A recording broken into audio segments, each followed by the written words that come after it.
Physical activities ఎలా ఉండటం వల్ల ఈ వెరికోస్ వీన్స్ సమస్య రాకుండా చూడొచ్చండి, ప్రివెంట్ చేయొచ్చు?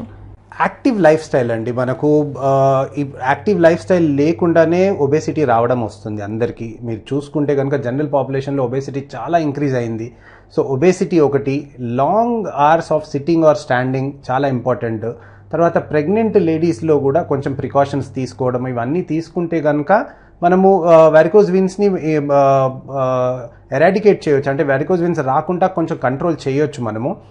యాక్టివిటీ అంటే కంపల్సరీగా ఎక్సర్సైజ్ చేయడము, కాళ్ళు పైన పెట్టుకొని పడుకోవడం, అంటే కాళ్ళ కింద దిండు కానీ ఏదైనా పెట్టుకొని పడుకోవడము, పొద్దున వాకింగ్ అంటే కాళ్ళని ఇన్వాల్వ్ చేసే ఎక్సర్సైజ్, సైక్లింగ్ కానివ్వండి, వాకింగ్ కానివ్వండి, కాళ్ళని ఎప్పుడూ యాక్టివ్గా పెట్టడము. ఒకటే దగ్గర కూర్చొని నిల్చొని దాన్ని అలానే స్టాగ్నెంట్గా చేయకుండా మనం ఆఫీస్లో ఉంటే కూడా ఎవ్రీ హాఫ్ అన్ అవర్ ఒకసారి లేచి అటు ఇటు నడవడము, తర్వాత పడుకున్నప్పుడు కూడా కొంచెం కాలు, నేను చెప్పినట్టు కాలు పైన పెట్టుకోవడము, ఎక్సర్సైజ్ చేయడము, మళ్ళీ వెయిట్ కంట్రోల్లో పెట్టుకోవడము, ఇవన్నీ చేస్తే వారికోస్ వీన్స్ని ప్రివెంట్ చేయొచ్చండి.